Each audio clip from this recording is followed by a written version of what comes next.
guess Wednesday would be the technical midpoint. This is week 4 and week 5 of an 8-week series. So we're doing week 4 today. Sermon on the Mount. And the Sermon on the Mount is a sermon that Jesus gave. It's kind of the first recorded sermon we have. It's in the book of Matthew, and it covers 3 chapters. Matthew 5 through 7, and right at the beginning of chapter 5, verses 3 through 12, there's this section called the Beatitudes. And Jesus spends this time and going through. And the Sermon on the Mount is something that a lot of us have heard called before. If you've been around the church a while, or if you haven't been, but you kind of go, oh, I've heard these things. And it's always this story of, in these 3 chapters, you've heard it said, but I say. You've heard it said, but I say. You've heard it said that thou shalt not kill. You know, the 10 Commandments. And whenever they goes, yeah, we've heard that. I say if you've hated someone in your heart, you've committed murder. People are going, whoa, that seems extreme. Upside down kingdom. Jesus just continued in these conversations to flip things on their head, to kind of push things into a space that challenged people and people that were moving out of a religious system that wasn't what God intended to follow him through the life and the sacrifice of Jesus Christ. And so these Beatitudes are these great spaces that we kind of get a chance to sit in here as it kicks this off. And we start, and Gary last week spoke about in Matthew 5:4, and he just said, blessed are those who mourn, for they will be comforted. And Gary did an amazing job of helping us understand the process of mourning and how we're comforted through that process. And one of my favorite quotes from last week was one that he said, it's by a friend of ours named Buddy Gozy. And Buddy wrote this in the middle of losing his dad in a really tragic and hard way. He wrote this quote that you'll see up here on the screen. He just said, when we mourn with God, we are able to have a divine encounter with our Creator. When we grieve what grieves God, we experience Jesus' ultimate desire of abiding in him as shared emotion ushers in intimacy. When we grieve what God grieves, we experience Jesus. And this unbelievable, this really kind of great thought kind of flips on the head the idea that when you mourn, you're comforted in this way that Jesus works through this idea. And then a couple weeks ago, we talked about blessed are the meek, for they will inherit the earth. And I love this idea that's here in this quote, and it says, the balance of strength under control. And this kind of unpacking that a little bit is when a circus animal is trained, they're not stripped of their power. Rather, the animals are trained to control their power in certain circumstances. So it's this understanding that meekness isn't weakness. It's like when Melissa, and I tell you guys, she wants me to find one of these little bear cubs that's running around either our neighborhood in Johnson City or is playing around down behind the Y, and she wants me to put it on a trailer and bring it home and make it a pet. And I'm like, the thing about these animals is they are trained to not unleash their power in certain circumstances. When you go get one in the wild, they are wild and they will kill you. And she thinks, oh, if I feed it, it will love me. And I'm going, it is not a cat. And it will not work that way. And it's not going to play out. And so, but that's the reality. And there's this part of us. If we're just 100% honest as we became adults and we go to the circus and we're sitting there and we're like, I don't want my kid to be traumatized, but I'm mildly interested in whether or not that elephant's actually going to squash that guy's head or put his foot just gently on it. Like, we really wonder, is the lion going to chomp down? I mean, there's this I'm not saying it'd be cool, but it would be interesting, Enter Siegfried and Roy. I mean, again, the idea that these animals are ultimately wild animals. And deep down, we are this created being. We have these tendencies inside of us, out of the womb, full of sin. We have these tendencies, and it's learning to control. Meekness not being weakness. We can be angry about the things that anger God, the injustice that happens in this world. But being meek in the moments that we need to be and understanding how to live in that space, controlling a strength under control. And then we kick this thing off with verse 3. Jim opened up. I talked about it a couple weeks ago, and Gary talked about it. And I've said this, and Gary said this. When we started praying about this series, and we started talking through these things, this verse, we just feel like not just really sets up the Sermon on the Mount, but it sets up these Beatitudes.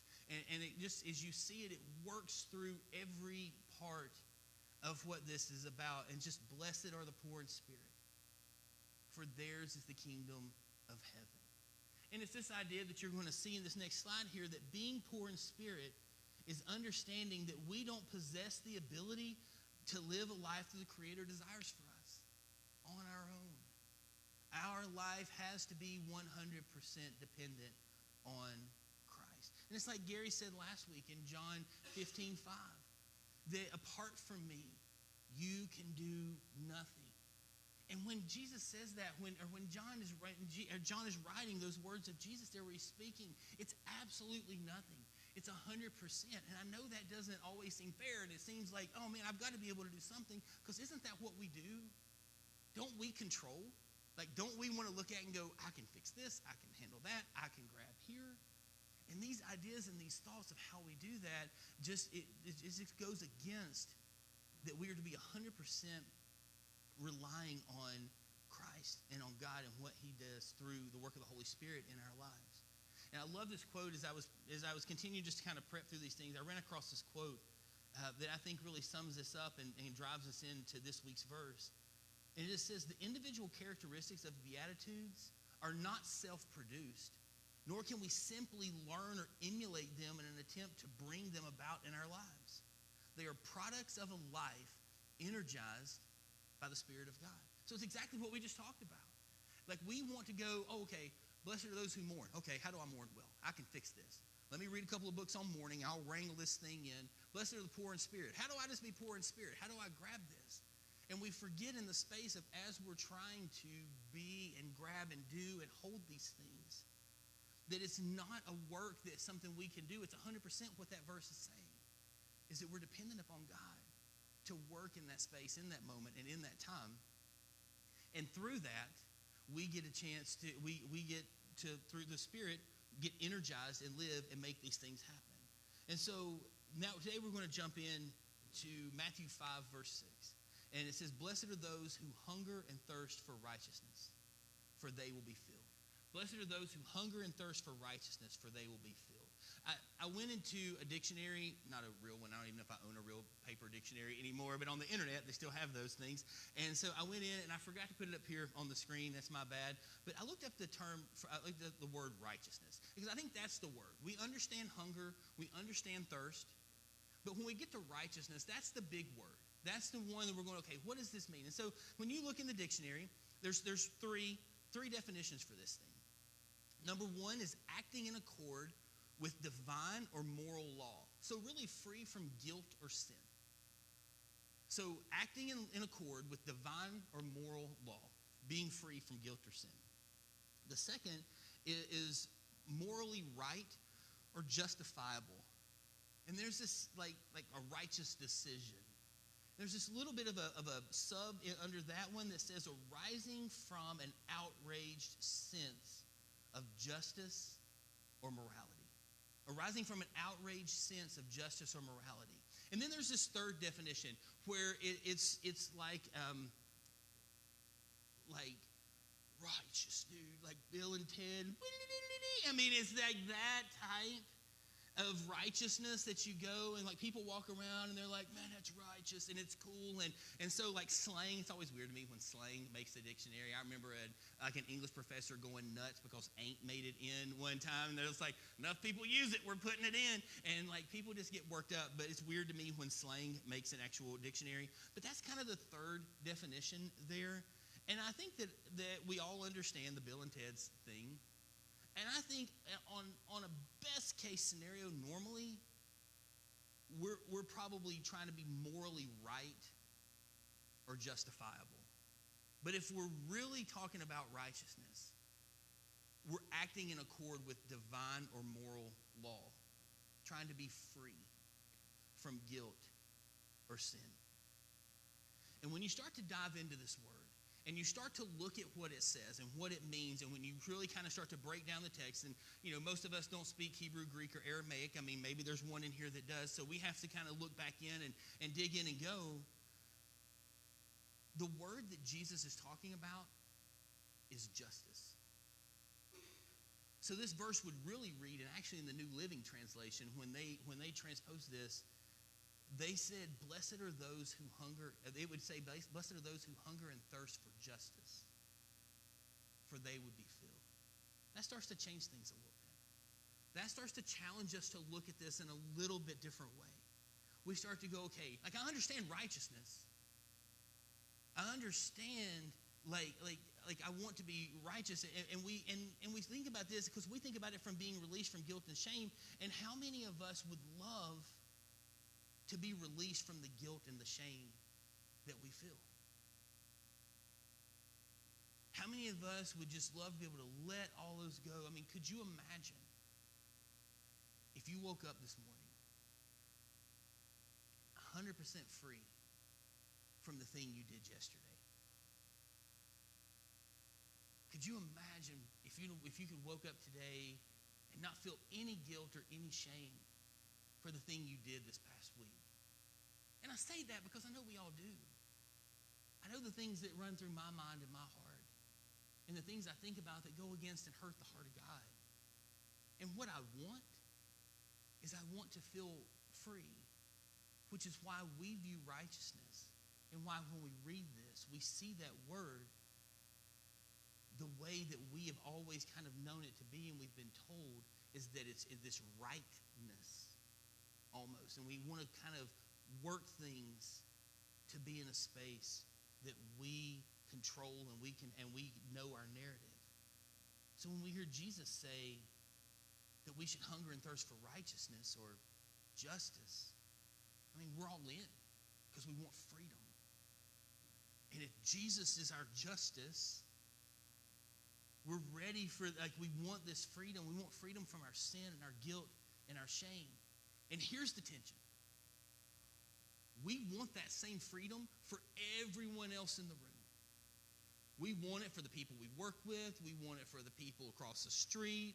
Even when they're not great neighbors, we say it out loud, deep down. We might struggle with it, but we say the things and we go through and we want everyone to feel that. But what we want is we want everyone to feel the same level of righteousness, the same level of freedom from guilt and sin and shame that we feel. Because what we've done is we create a moral, how we live.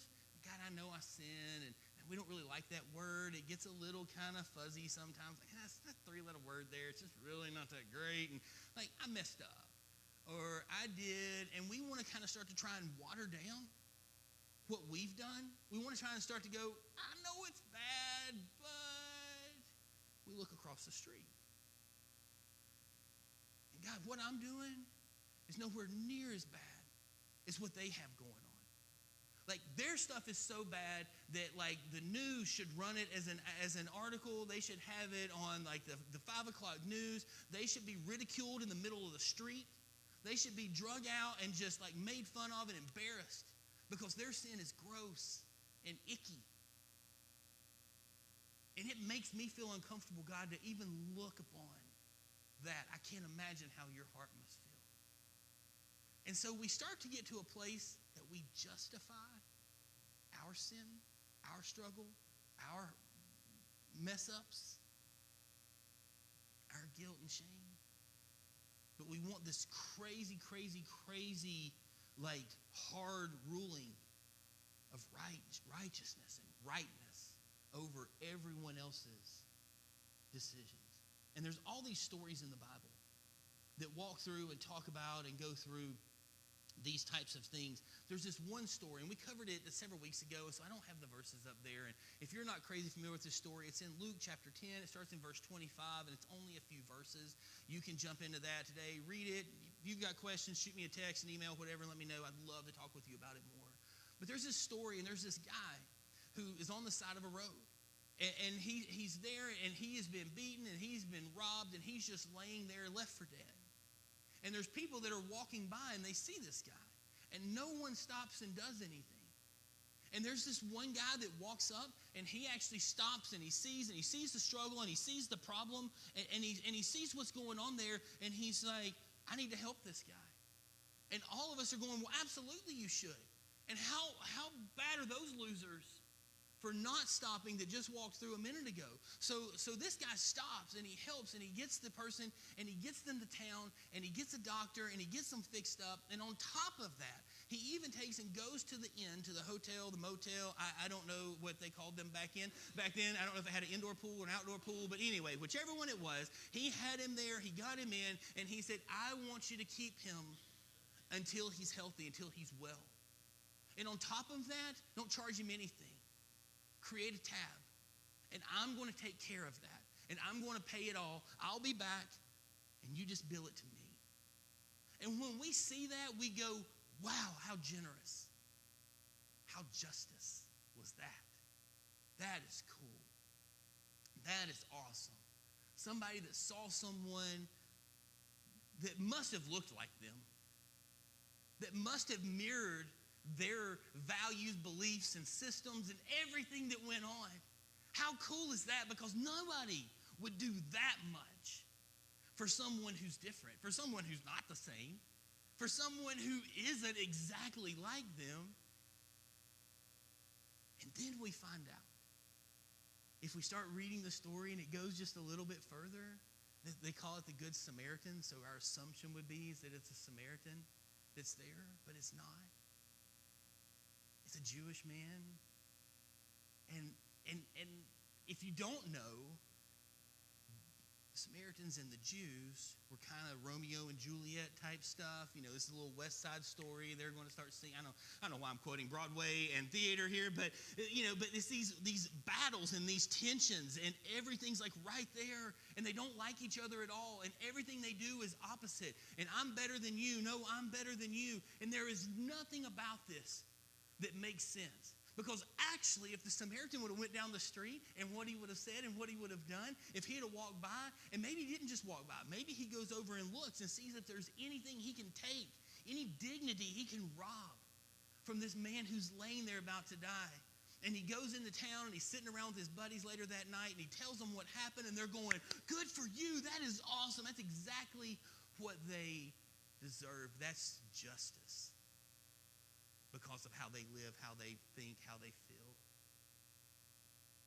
And then later the next day, one of those buddies would have been walking through the store and they'd have bumped into somebody and they'd have said, hey, how are you? I'm doing great. How are you? And they'd have started chatting. He's like, did you hear about Samaritan? No, I didn't hear about Samaritan. What did Samaritan do? Well, Samaritan was walking down the street and saw a Jewish man, and he starts to tell the story and go through all the things. And they go, oh my goodness, that is so amazing. And they are so proud and they're excited. And they're like, that is exactly the type of justice that they would have deserved. Like all of his friends, all of his people were so excited because of how he treated and how he acted and how he done, if he would have just left him laying there. But of course, that's not how the story went. The guy, he really took him to the end. He got him the medical care he needed. He not only paid for that, he put him in the hotel for a period of time and said, if this isn't enough, I'll take care of more. He went against what culture, what the norm, what everything that would have said is here would have been. He went against it. Because when God said, blessed are those who hunger and thirst for righteousness, for they will be filled, he understood that righteousness and justice didn't mean that just because somebody looked a little different than him that he didn't care for them. That just because somebody acted a little bit different than him that he didn't care for them. Guys, that doesn't mean there's not some hard biblical conversation sometimes. That doesn't mean that sometimes we walk into a situation and maybe somebody is living in sin. But maybe they're really hurt. And I don't necessarily mean physically dead on the side of the road. Maybe they're really hurting. And it doesn't mean that we don't have the conversations about truth and about Jesus and things. But unfortunately for me, like growing up in my life, I was so quick in younger years to grab the Bible and start going, here's why all the reasons you're wrong. Why don't you go get your life right, then come back and I'll help you. And I know all of you all are better Christians than me, and you have never done that. The reality is this, is that is how we set our morality structure. We look at people and we go, man, you are so different. You don't deserve, honestly, your life led you to that. The way you're living puts you in that space. And we think, man, I needed way less Jesus than they did. And the reality just comes down to is it took the same amount of Jesus for all of us. And I wasn't good enough to need less of God in my life. And somebody else wasn't bad enough that they needed more. We all needed saving. We needed healing. We needed hope. And I love how that story just gives us this idea and this understanding that as we journey life, as we walk along the path, as we go through our day-to-day, we are going to bump into people who need to hear the truth, but also need to be loved, that need to be cared for, that need a hospital for a minute. And we can be a part and help in some healing and some justice and still share the truth and the story that goes with it. So it leads us to this hunger and thirst part. If we want to understand the righteousness that Jesus is talking about, we have to have a hunger and thirst for the things of God and what he desires. I love this quote from Tony Evans. You're going to see up here on the screen. And it just says, real hunger can be so deep and so gnawing that it literally hurts, keeping the sufferer awake all night. This is the hunger and thirst Jesus spoke about. He told us in this kingdom value that we are blessed if we have this kind of hunger and thirst for righteousness. I had this friend, Don, I was about 21. I was working at a Christian boys' home, and it was about 7 houses, and there was a relief house parent, a rec guy. And so all of us rec guys lived in a house together. And so we were there, and so we'd be out in the commons area, things like that, and just hanging out. And I remember talking to Don one day, and we were just going through some things, and he's like, yeah, I remember this time I felt like I was pretty overweight, and I was trying to get healthier, and I was trying to do some things. And I remember like 2 a.m. in the morning, Robert, like standing with the cabinet doors open, just staring at boxes of cereal or macaroni and cheese, or I'd open the fridge and I would just look in there and I'd see ice cream in the freezer, or I would see leftover pizza, or I would see something just standing there, literally feeling like I am dying of hunger. And I know I wasn't. My body just needed to shift. But he said, I wanted food so bad that I would just go stand and look at it, even though I couldn't eat it, because I knew I couldn't if I wanted to get the health that I needed.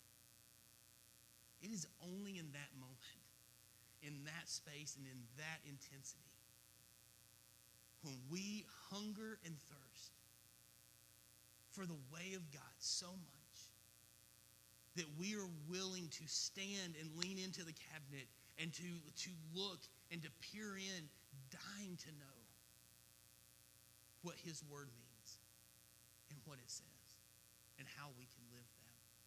I'm going to butcher his name, Jacques Philippe. I think I got Felipe right. But I love this quote that kind of transitions to a little bit of the earlier part of what we were talking about. And it says this, it says, the problem is not so much with our wounds or our faults, but our failure to face up to them in the light of God. You know, one of the reasons I feel like, and I want to get back to this here in a second, but one of the reasons I feel like we don't want to hunger and thirst for righteousness is because we feel like our wounds and faults and failures disqualify us. Oh, man, I have messed up so much. My sin is so deep. My things are so hard.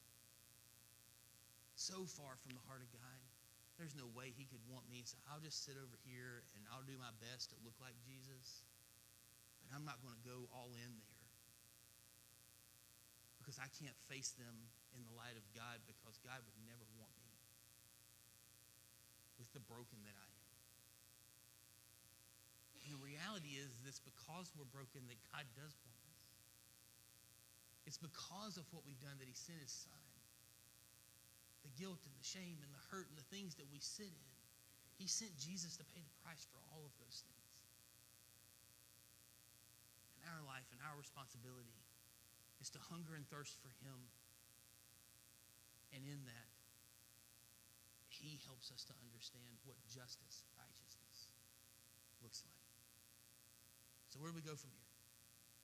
what's the next step? How do we start to understand this justice and righteousness?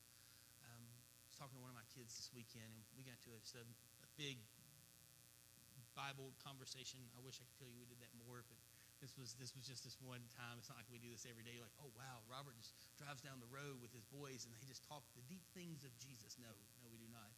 Most of the time we're talking about Ed Sheeran or, Ronald Acuna Jr. or whatever soccer player is kind of, Messi moving to AC Miami. But those are the things we talk about, and we listen and we go. But I was having this conversation the other day with one of my kids, and it led down this path that landed in this idea of how do we align with the things of God.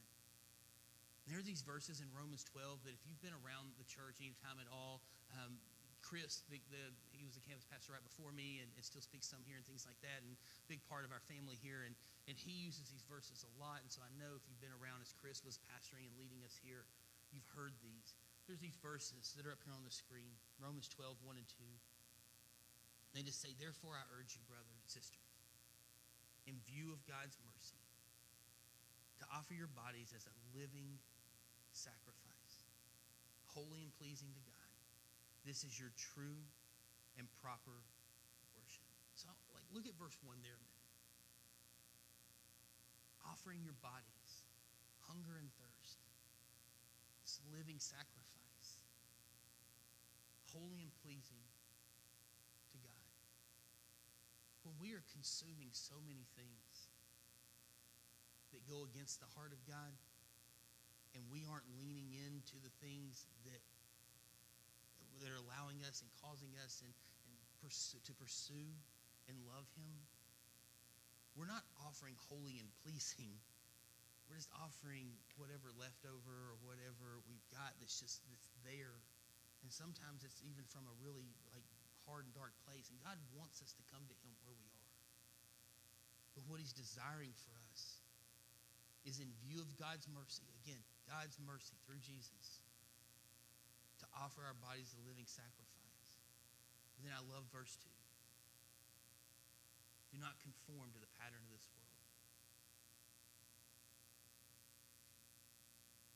It's something we talk about, and we talk, it's, if you're here often, it's like every other week, I'll cry through something.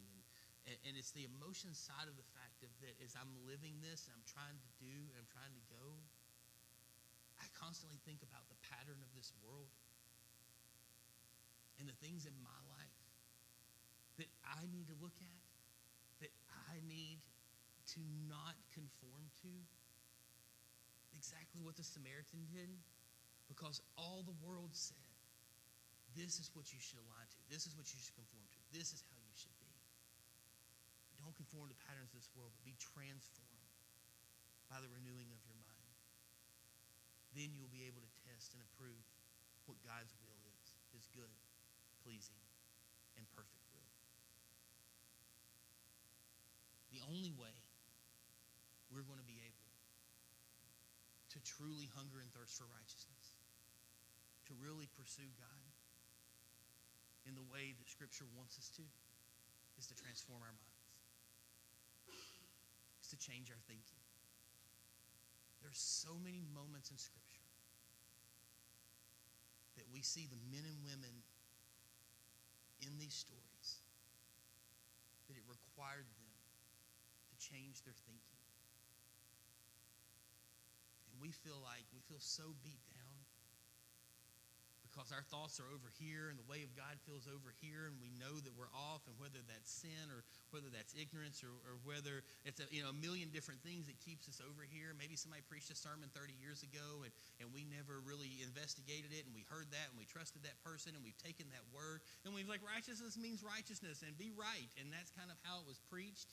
And we never really took the time, and that's on me as much as you all, and it's why I really do. I want to walk through Scripture well. And it's something that my heart literally hurts in days making sure, because I care about the fact of all of us moving towards Jesus in this space and understanding. And when we understand that righteousness, justice, what are the things that hurt the heart of God, and how do we align to that?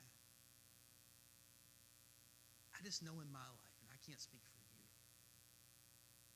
What I know is that it requires me to change my thinking, because I've conformed. I've stepped into things that it's just easier to align with the things over here than it is to go against that. Parents, how many times do we look at our kids and we go, don't you make that choice. You need to find good friends. You need to be here. You need to do this. You need to be in that space. And in the back of our minds, we're walking away from that conversation going, God, I wish I could do that. I wish I could walk away. I wish I could step in. And we're called to train up our children. But today, for you and for me, to hunger and thirst, blessed are those who hunger and thirst for righteousness, for justice, because they will be filled.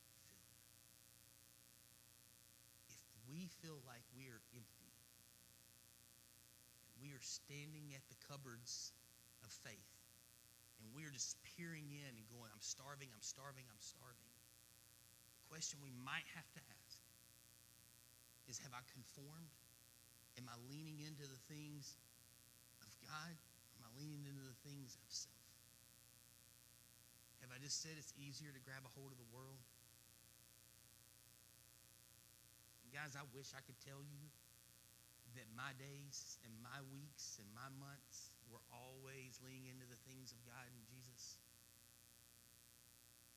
I'd like to think that I get more days where bigger portions of my day are leaning into the things of God and Jesus, and less portions of those are leaning into me. But it is a daily renewal and process and work. And that's why we're here. That's why we're a family. That's why we're here for each other. Because there's guys in this room I know I can call. My wife has people in this room they know they can call. My boys have people in this room they know they can call. Because that is the process of how we start to do. Maybe we're looking in the cupboards and we feel empty because we filled ourselves with the world, not with God. And it's time for us to start hungering and thirsting for the right things. Let me pray. God, thank you. Thank you for showing us in your word